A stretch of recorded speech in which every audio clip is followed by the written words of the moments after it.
Good morning. So today we're going to talk about pH and how you can use that as another language way that your body communicates and helps you to understand what it needs and what it doesn't need and that kind of thing.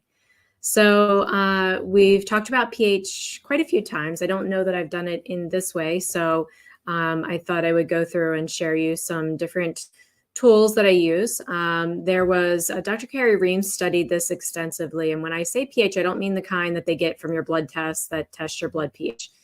We know that blood pH is going to be perfect, or else you wouldn't be living and breathing. So when I say your pH, I'm talking more about your saliva pH, your urine pH. Okay.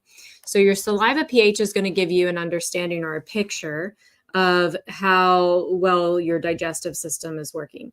Your urine pH is going to give you an example or a picture of your elimination. So these can be very helpful tools to use, and it's simple, it's easy to do. And you can do it right at home. And I'll show you the pH paper that I recommend and why I recommend that and so on. So the first thing that we're going to do is I'll show you what's called a mineral acceptance chart. Okay, so in order for your body to assimilate certain nutrients and minerals, you want your pH to be in a particular range, preferably both your saliva and your urine in this range. But if you can get one of them in and the other one close to that range, that's obviously a lot better than many people are able to do as well. So what does that look like and why is that important? So this is what we call the mineral acceptance chart that Carrie Reams put together. And okay, so you see all of these things on the left-hand side. So these are the nutrients that are assimilated when your pH is in a particular window. So it starts at 5.3, goes all the way up to 7.7. 7 is neutral. Okay. If your pH for your urine and your saliva is at 7, well, then that means that numbers 29 on down to 53, you're not assimilating or absorbing. So in order to be able to utilize and assimilate everything on the list, your pH needs to be between 6.2 and 6.6. Okay. So that's the ideal window for both.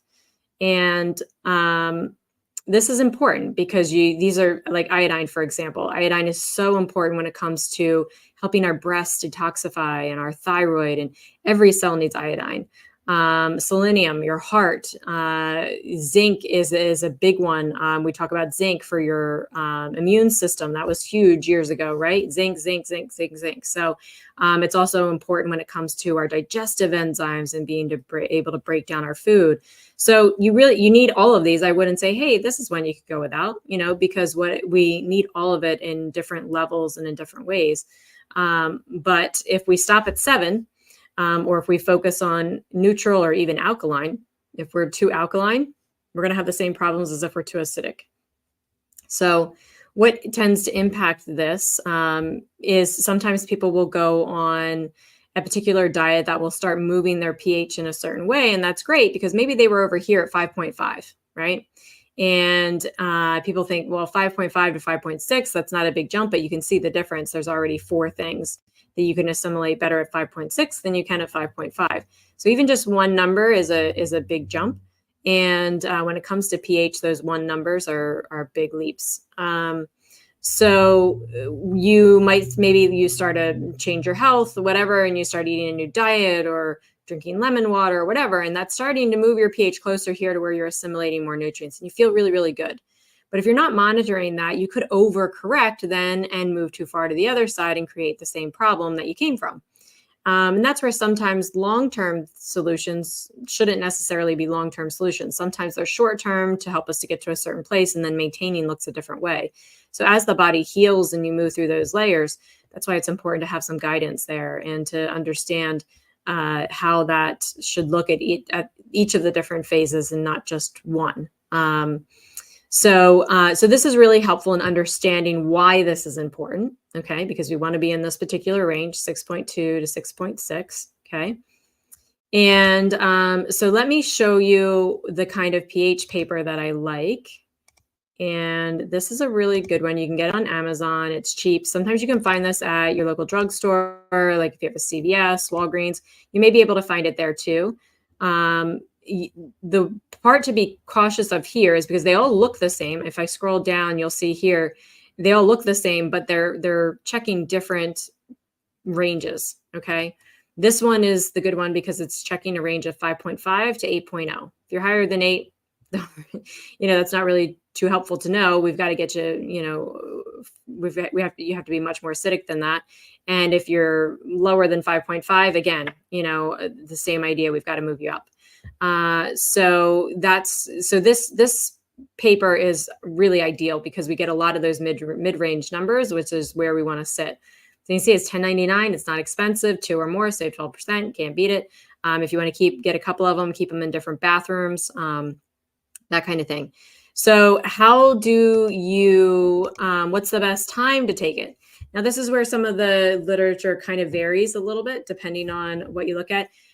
You definitely want to do it, not right after you've eaten or drank something. Okay.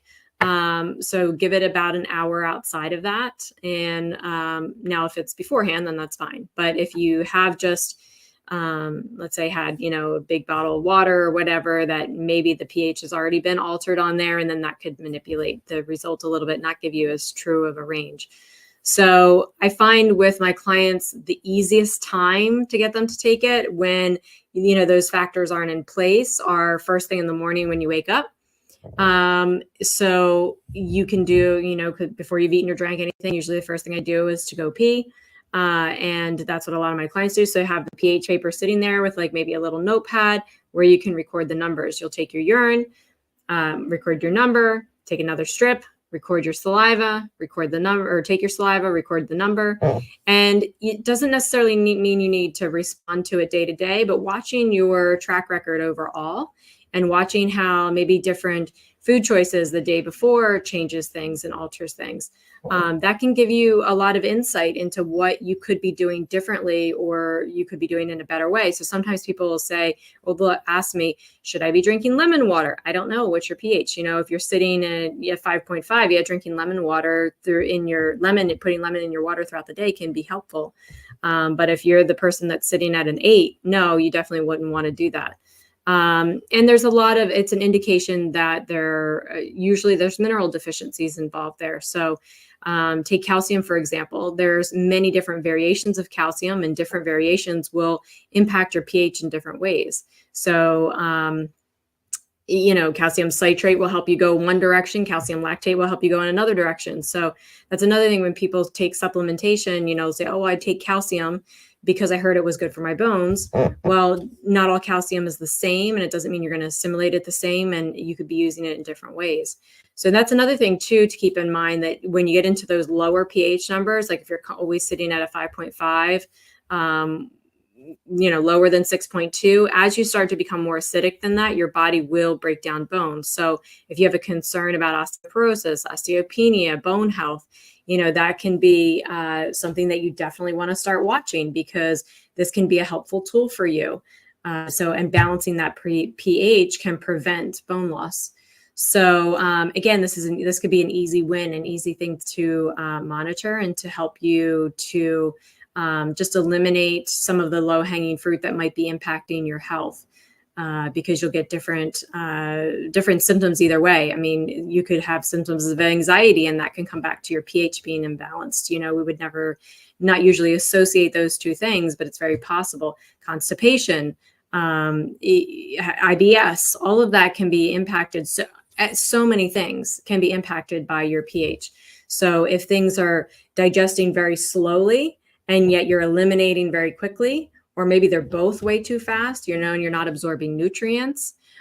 So in one situation, if you're digesting too slowly, things are sitting in the wrong places for too long, and then they're rotting. Now you're going to have a festering ground for things like parasites, candida, that kind of thing, where, and then once it does hit the elimination system, if that's also going slow, now you've really got a recipe for things like parasites and candida. But then you could have the opposite issue where, one is going too slow, one's going too fast, or they're both going too slow, or whatever. So it definitely impacts your body's ability to assimilate nutrients, to absorb nutrients, and to eliminate in a way that you're not building up toxins in the system. So again, it's an easy, low-hanging fruit way to, once you learn that language, it really helps you to take care of a lot of things in an easy way. So if you need help with that, definitely reach out. I'd be happy to help and post your questions, or you can message me.